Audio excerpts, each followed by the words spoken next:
Hey guys, Jen Hatmaker here, your host of the For the Love podcast. Hey y'all, welcome to the show. This is fun. Today we have a super special bonus episode coming your way that I am really excited to share with you. If you have known me or listened to the show for more than 8 seconds, you know that my personal love for books and reading runs super deep, obviously. I mean, I started a whole Jen Hatmaker book club just so I could create my own little community centered around books and reading. That's a part of my education process. It's a part of my development process. Reading makes me wiser and smarter and more connected to the world and more curious. I think it's important for all of us. So a few years ago, like a ton of you, I picked up a book and it was recommended to me by no less than a dozen people. So, when that starts happening, they can't all be wrong. And it was written by none other than our guest today. Tons of you have read it, and it's Educated by Tara Westover.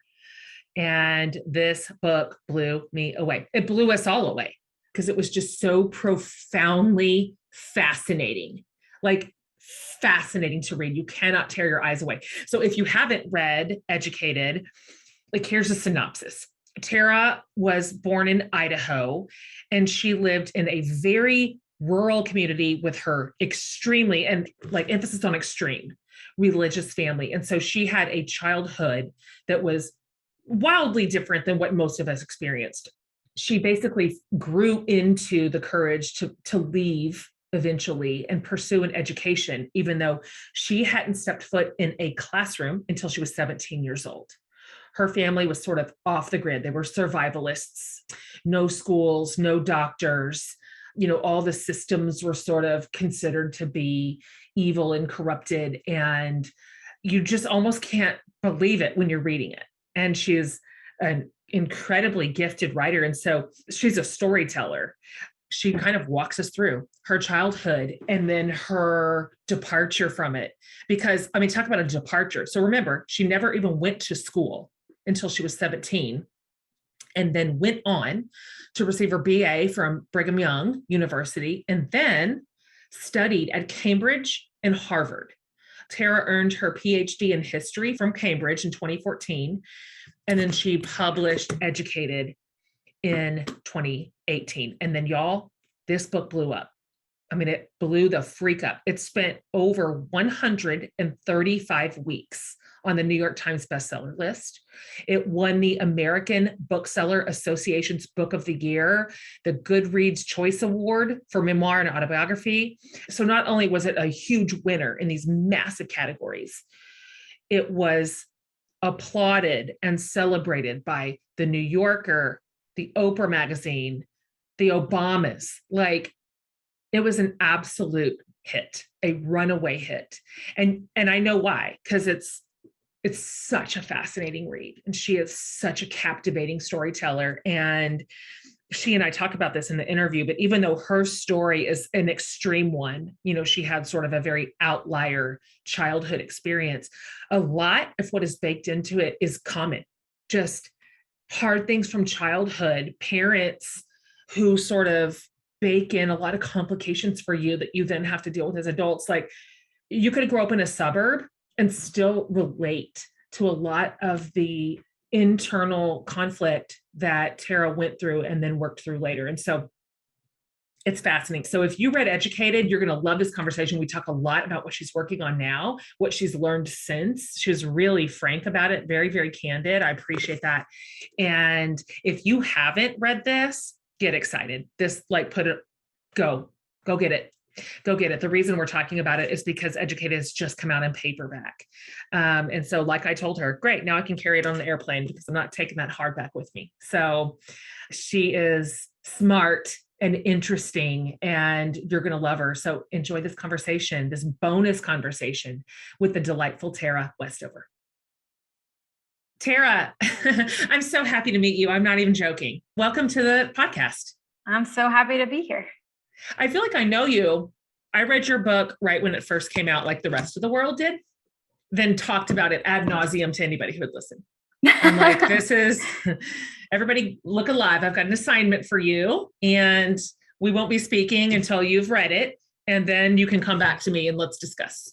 So I'm just really like genuinely thrilled to meet you. And thank you for your time today. Oh, my pleasure.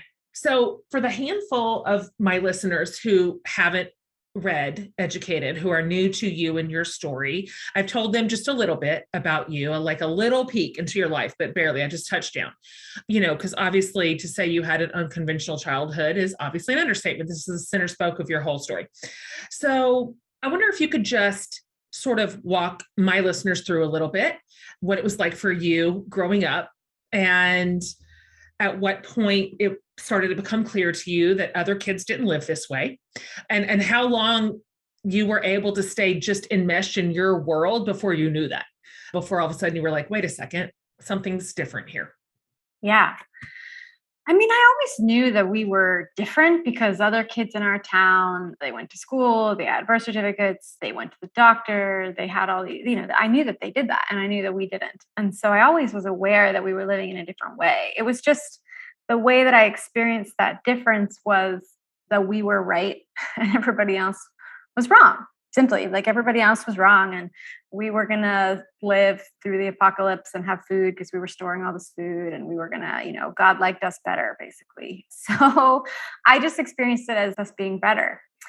I think it was as I got older, that feeling became a little more nuanced because I wanted to go to school. All the kids in my town went, and I didn't have a lot of friends because I was the weird kid who didn't go to school. And, I started wanting to go. You'd hear people talking about the assignment Mrs. C gave out. And I was like, who's Mrs. C? What's an assignment? And I wanted to be a part of that. And so that was, I think, the first little schism for me where I started to want to go to school. And then the way that would go is that my dad would kind of say, well, I've prayed about it and God doesn't want you to go. And then I would go pray about it and I would come up with the same conclusion as my dad, miraculously, except for a couple times when I didn't, and I would really try to push back and like, no, I think he wants me to go. And then I would kind of find out, no, I can't actually, it's just not allowed. But I think that was the schism, I guess, in as much as there was just this kind of slight gradual feeling of the way we're living is the correct way. Doctors are bad, schools are bad, to, well, I want to see what this is. What is that? I just want that one assignment, just that one teacher assignment, Dad. So you're like obviously touching down on it and alluding to it, but for people who haven't read your book yet and they're trying to read between the lines, like what's the snapshot of the way that your family operated, kind of your family rules and what the deal was? Well, my dad, there were a lot of things that most people kind of take for granted. Institutions most people take for granted that my dad didn't believe in or thought had been compromised. My dad was a pretty big conspiracy theorist. So he talked a lot about this thing called the Illuminati, or he used different phrases for it, but the Illuminati was a pretty common one, that he thought doctors and hospitals were a part of this. They weren't actually trying to heal you. They were trying to make you sicker. And there's this big global conspiracy of people who were, working with Satan, I guess, is the idea. So that's why the schools were off limit. Doctors were off limit. No hospitals, no vaccines. We didn't have a birth certificate. I think I got my birth certificate when I was 9. And so we lived in this. We weren't isolated. We went to church. We weren't completely isolated, but we were pretty isolated for all that. Because even though we were Mormon, we weren't really Mormon in the way that the other people in our town were Mormon. They were mainstream Mormon. Mainstream Mormon, you go to church, you go to school. It's more mainstream, but my family was living in this totally different way. So we were a little bit isolated in that way. Yeah. I remember when I was reading your book the first time, it was interesting to learn that you and your siblings all had different sorts of perspectives and pushback toward the way that you were being raised. And, you didn't have just one sort of shared, agreed upon perspective of your experience. I'd love for you to talk about that a little bit, if you could, and how that has impacted you and how it's impacted your adult relationships. Yeah, I mean, I think it's almost more dramatic even than that. It's not even that we as individuals had different experiences from each other. I sometimes feel like we have different experiences almost as individuals. There are times when I would talk to my brothers about our upbringing And it would just vacillate really dramatically from one day to the next, like talking to the same person. And I was like that. There were days when I would look at our upbringing and I would think, oh my gosh, we were raised by these like crazy people. And then there were other times I would look at it and think, oh no, they've got some interesting beliefs, but it's pretty, it's okay. And even within myself, I would swing around because some moments I would be kind of ready to look at it and say, well, what was that? And in other moments, you love your family, you love your parents, and it's a very unpleasant thing to try to look at things that were negative and use really difficult words like abuse, a really hard word for me to even use. But the reality is, if you're going to deal with the consequences of that, you kind of have to be able to look at what it is and hold that in your mind and not just be ping ponging around back and forth. And one minute say, oh, everything was perfect and it was really great. And the next minute, say everything was really horrible. You have to try to find some kind of story that you can hold on to and tolerate whatever that story is. What would you say? Like, what does that look like for you now? What is that story? How are you able to hold the tension with your adult mind and just even the power of distance and perspective and a broader understanding? And, how would you describe that now? I've done a lot of therapy since the book came out, a lot, Sure. like even since writing it, since having it come out. And I would say the difference now, even between who I was when I wrote it, is I just have a higher tolerance for the unpleasant, painful things. And that doesn't mean that I live in them all the time. It just means that I don't have to leave because it's too uncomfortable. I can sit with the problems my dad had that were something closer to abuse. I can sit with that, and I don't need to immediately pivot to, oh, he did the best he could and it was wonderful. And you can, like, I think seeing stories from multiple points of view is really, really valuable, and being able to understand that people are doing the best they can and that everybody has their own wounds and scars they're carrying. It's important to be able to see your parents that way. But it's also incredibly important to be able to sit with your own experience, and not just immediately pivot from how it felt for you, which is a really hard perspective to hold, and just immediately pivot to them. To be able to sit with your own story and experience is, in my view, even if you've written a whole book about it, a really difficult thing to do. It's interesting to hear you talk about that some of that work has been since the book originally came out, because I can't imagine that in your wildest dreams you could have ever perceived of what a runaway success your book was going to be. Just absolutely bananas, just the rarest air, like the absolute rarest air. And so, you're writing your story. As you're writing it, it's just lonely work. You're just sitting at your laptop. And then all of a sudden, the world's eyes are on your story. And you've like garnered the attention of such like culture makers. And I'm not surprised to hear you say, and then I went to therapy. It's kind that of was funny. A lot of attention. How did that feel? I'm serious. Like, was that overwhelming for you? It was all of the things. And I think, you write the book and everyone tells you it's a horribly difficult industry, and it is, and you can't even get an agent, you can't even get a publisher. And even if you do get a publisher, nobody gonna read it. And that was kind of comforting when I was writing it. It's like, Sure. oh, great, I can write anything and nobody will read it, so it doesn't matter. Totally. And it felt like a kind of elaborate journal entry in that way. And so then when I did sell it, I got this agent and and I was still like, well, maybe I'll publish it, maybe I won't, but it's nice if somebody wants to represent it. And then she sold it, I don't know, like a week or two later. And all of a sudden there was this energy behind it. And I felt it even before it was published. I felt it. And I was actually really scared. I was really my initial response was pretty fearful, I would say. And that was a difficult year. And then it came out and all these wonderful things were happening and they were so great. And I was so grateful to everybody who was reading it and making it this thing. But I was still pretty fearful, actually. And I felt pretty guilty is the other side. I just felt guilty for having written it. I felt I wasn't sure that I had a right to write it. I wasn't sure that people had a right to do this thing that I had just done.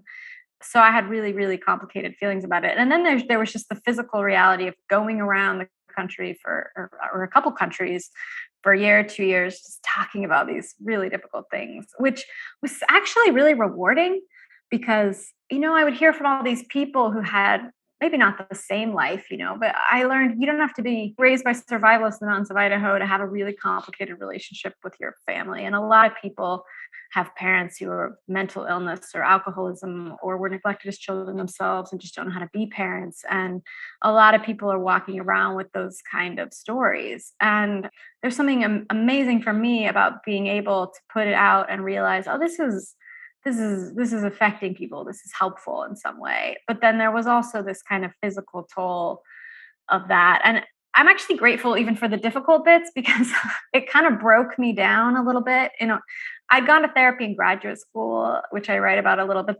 But what I don't say in Educated, which is the truth, is that I went to therapy, but I never talked about my family. I talked about my boyfriend's family because I couldn't really deal with it. Interesting. Yeah, I was like estranged from my parents, and I just could not even go into it. And I had therapy, and it was actually helpful somehow, but I hadn't touched the core of it.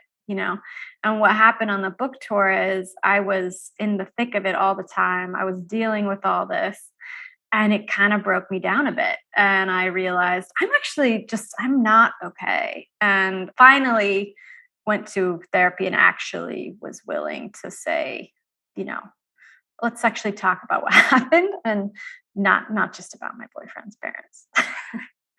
Good for you. I mean, there's nothing like having that level of attention on your family story and talking about it literally around the clock for 2 years to bring it to the forefront.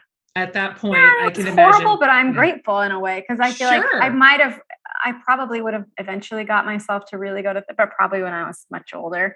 So in a way, the intensity of it it just made me sort myself out sooner. And sorting yourself out sooner rather than later is almost always the right decision. That's right.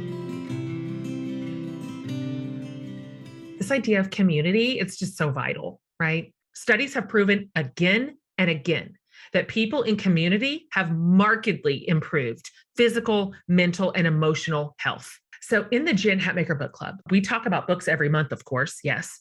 And we have all the bells and whistles to support that book talk. It's incredible. But what really we love the absolute most is each other. Our book clubbers support each other, like in the hard times. We celebrate each other in the good times. It's like magic. These are real, authentic, genuine connections that happen in our private face group, but also in real life. You guys, we have local chapters in cities and towns across the entire US where members have cultivated, I kid you not, lifelong in-person friendships. They found their people. The sharing and caring that goes on in this community is just breathtaking. And you wouldn't believe the beauty that lives inside of this group. We want you to find the community and connection we all need. And we are waiting for you with open arms. So, come for the great books, but stay for the even greater community of women. Find out more at jenhatmakerbookclub.com.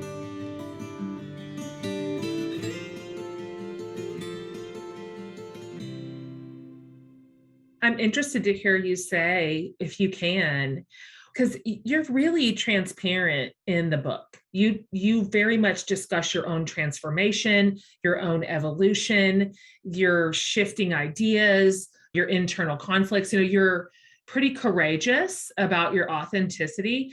I'm curious, now doing this kind of post-book work in the story that you told us, what have you learned? What did you work through? What were you able to kind of either come to terms with or come to grips with, or like see in a way that is now like a healthy platform for you to live the rest of your life? No, it's a hard thing to talk about right now because it's actually that's the next book that I'm working on right now is actually that, So if Educated is about making that hard decision of finding a boundary, I think the next book, the best way I know how to talk about it is just say it's a little bit more about dealing with that emotional inheritance. And for me, realizing even after the book came out, just realizing I'm in New York. I could not have a more different life than the way I grew up. And yet there are real ways where I am recreating it just continuously. Like I'm bringing those elements into my life again and again and realizing I don't really want to do that forever. I want to go figure out what in me is needing that and maybe deal with it a different way. So that is what I'm trying to write about now, which is very different kind of writing than the first book. But it's that question of putting yourself back together again and realizing maybe what I was taught love was when I was little, maybe that actually isn't what it is. Maybe I actually haven't experienced it. And the first time I had that thought, it scared the hell out of me. Yeah. You know, I mean, what look if, at me. I'm like, oh my gosh, this is major what you're saying right now. oh, what if I just don't know lift. what it is? Like, what if I'm looking for and what I think love looks like and feels like is just not it? It's a totally different substance. And that was a really terrifying idea for a while. It's a major question you're exploring. Again, like back to something you said earlier, I can already predict the future here, which is that you will write through this in a genuine and authentic way. And it's going to be specific to your kind of outlier childhood. I mean, certainly that's a marginalized experience that the common public didn't share. However, this idea of repeating patterns, bringing some of our trauma into our adult spaces and relationships and ways of relating to the world, that's ubiquitous. I mean, what's going to happen is people are going to show up in your book line and say, I mean, I like just grew up in the city, but I am doing the exact same that I did as a kid. That's going to have such a common bit of relatability. And so I commend you for doing that work. And it's probably a heavy lift. Are you finding it challenging to write about?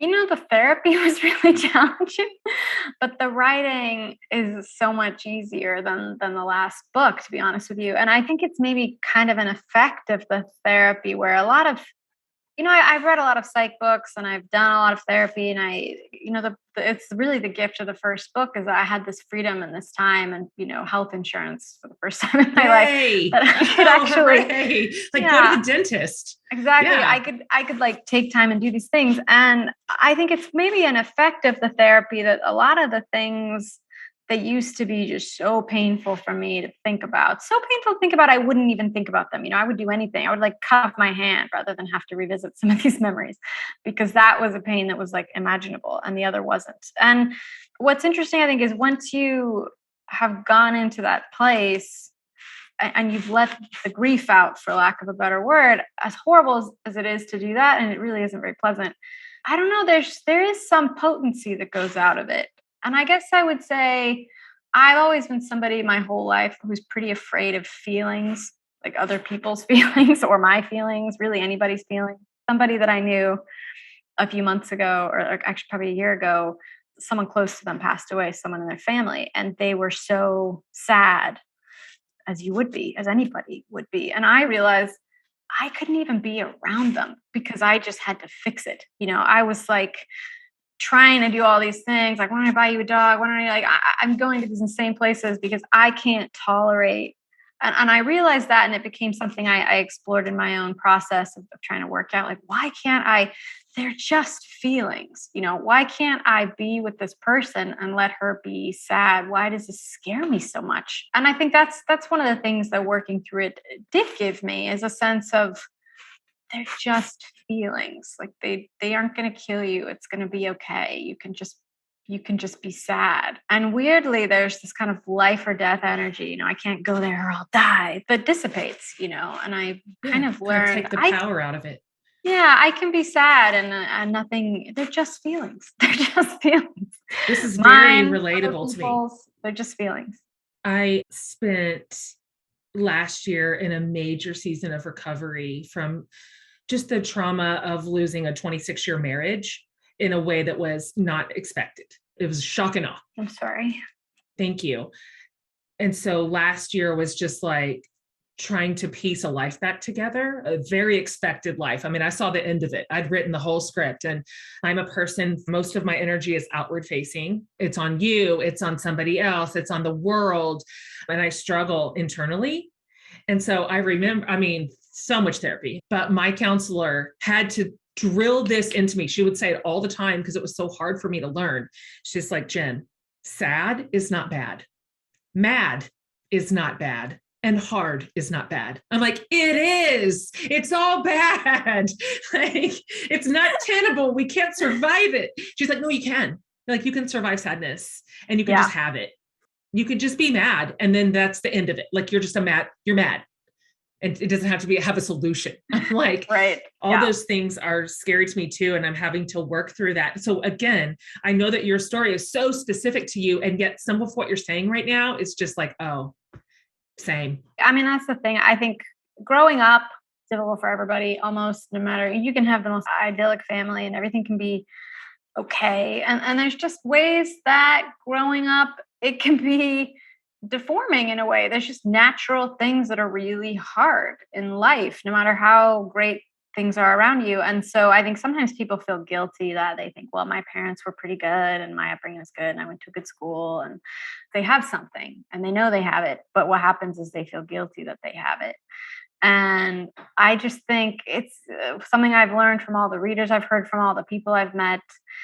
I see that burden, that kind of inheritance in all kinds of people. And you just don't have to have been raised by survivalists for the process of growing up to have been hard. Like, it's a hard process.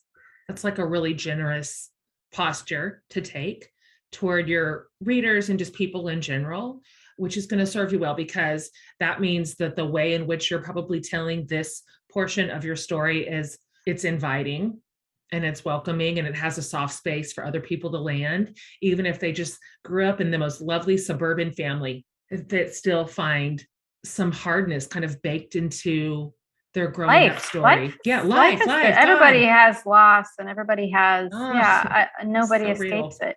No, that's so right. I'm curious about this, Tara, because I mean, obviously, one of the overarching themes of Educated is faith, and how you particularly were indoctrinated into it, but how a lot of us are in different contexts, and I was too. So, we saw in your upbringing a belief system taken to a pretty far extreme. And so I'm curious what this looks like for you now that you're obviously completely removed. I mean, you're night and day different life than what you grew up in. How that portion of your own story has evolved, and what did you keep? What did you release? Like, what does that look for you now as a grown person who has agency over her own belief system? That's a very big question. Yeah, I mean, I think faith for me has come to mean a lot of different things. And when I was growing up, it meant something very narrow. It meant belief, not just in Mormonism, but in my father's Mormonism, which had a very long list of quite specific rules that would change from day to day. God doesn't want us to drink milk because I read something in Isaiah, or doctors are bad, or, my dad, or we don't go to school. God doesn't want us to go to school. Like, my dad's Mormonism had a lot of specifics in it. And so that was what faith was. And then faith was like following my parents. And then there was a period where I was more of a mainstream Mormon and I was trying to let go of some of my dad's ideas. And then that was what faith was. And then I think it did change for me over time. I think especially there was a point, I went to Brigham Young University, and that was pretty hard because I hadn't gone to school growing up, but I was really lucky and people helped me and they took care of me. And I found a much kinder world in a way than the one I'd grown up in. And I started to believe in that world. And I think that was a kind of faith. And then I went to graduate school in a foreign country that required a kind of faith because I didn't know what I was going to find there. And I'd never lived anywhere that wasn't just, Mormon. I don't know if there were any people who weren't Mormon whose names I knew when I left for England, maybe one or two. Wow.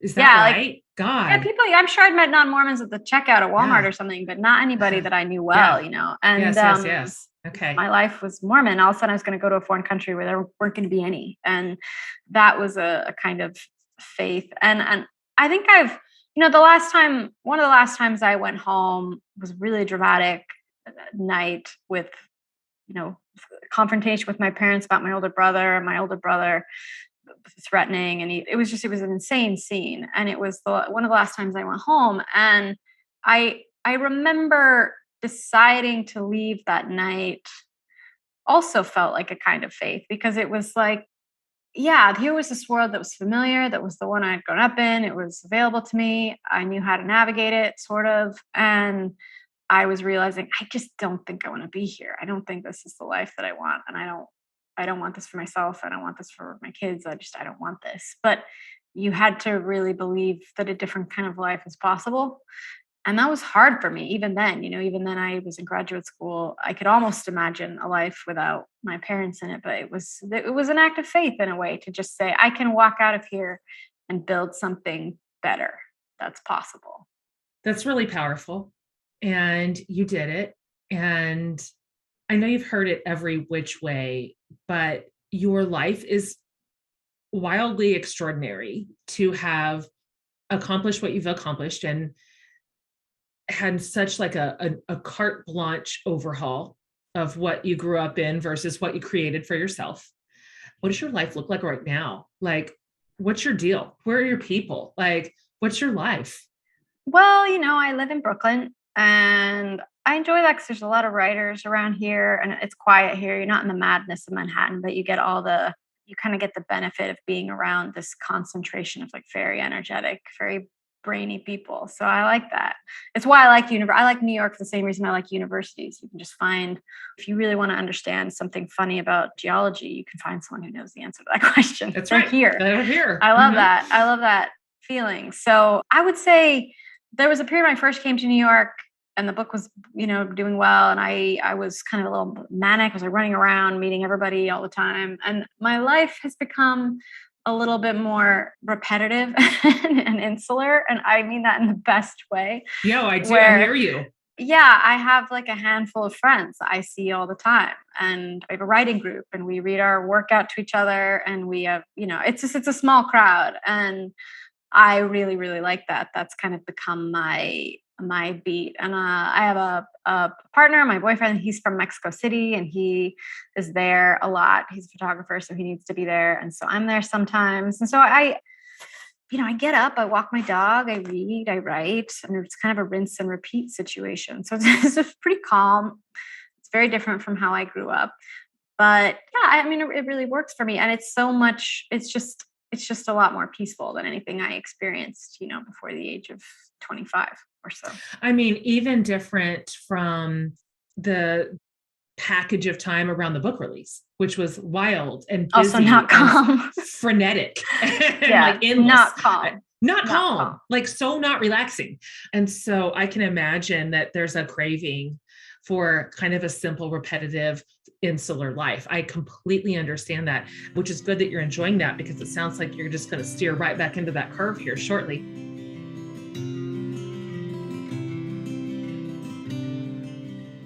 It's a new year, beloveds. We made it to 2022. This is a time where some of us may set resolutions or maybe intentions or words for our year. It's a great time to really reflect on where we need to just pull some different levers in our lives. This is why I'm also just so excited to introduce you to the Me Course series, which is a series that I have put out with my incredible team. Our mission here is simple. This is inspirational, educational, and actionable content, as I like to say, for the rest of us. It's not heady graduate level work here, okay? But it is what we all need, from finance to building better habits to cultivating simplicity in the name of wellness and more. These are some of the pillars where I personally have seen the most life change in myself and in others. And so with Me Course, we are telling you what actually does work. And I do it with some friends who are experts in their respective fields, and they talk you through it too. We've really distilled it all down to the best of the best, a true highlight reel of everything you need to know in real life and how to make it work for you without you needing to commit hours upon hours of your time, which you don't have. Here's what you can expect. 4 15-ish minute sessions, and that's it. But also, as you will see, that is enough. They are packed and condensed without tons of fluff. We also have a whole library of bonus resources to explore and implement and remind you of what you learned. You get it all. Let's start learning together and be here for our lives in this way. So register now at mecourse.org and use the code for the love to save $10 off already discounted prices. This is the best deal. I can't wait. mecourse.org. Join us.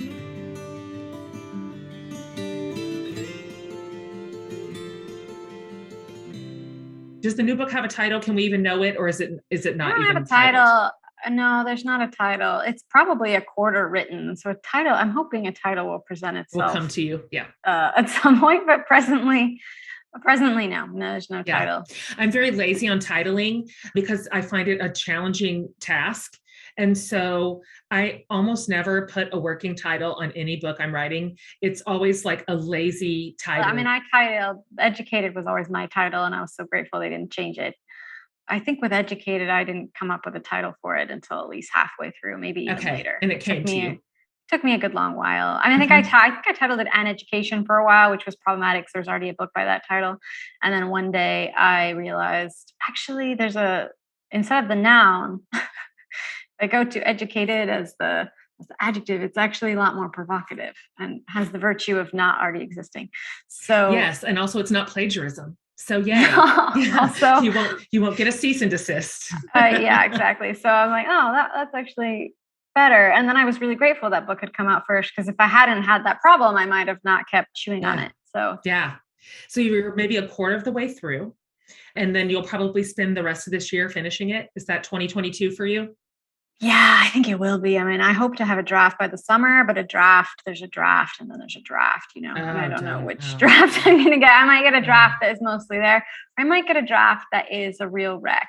I don't know the answer to that yet. So that is going to be a lot of the next year. And I think that is another reason why my life is so repetitive right now, because I find for writing, you need a pretty tight routine in your life. And if anything, I don't know what it's like for other people, but anytime anything remotely out of that tiny little routine comes in, I get completely thrown off balance, because it's just an excuse not to work, So it's like, I can't write today. Please, my cousin had to go to the dentist. Oh. Yeah, I'm like, exactly. So as soon as, it's like my dog got up at an irregular hour, I better not work today. It's like I can find, and so I find that the more boring I can keep my life, or predictable, than the fewer reasons I have to stop working. My ability to helicopter out of a writing task is robust. Like anything will work, anything. So you're so right. The life has to come down so low and just run at such a low hum. Otherwise, I can't. What am I going to do? Write a paragraph? Obviously not. How's your process? I tend to get stuck at the beginning, and I just circle and circle and circle till the beginning is working, and then I can write the rest of the book. So for me, that beginning is a really long process, and then after that, it smooths out. But everybody has a different way of tackling what they're doing, and I would say the one thing I feel like I have learned is that just to trust the process. And so I think I suffered a lot more. I suffered a lot more writing my PhD. I suffered a lot more writing my master's. I suffered a lot more writing Educated.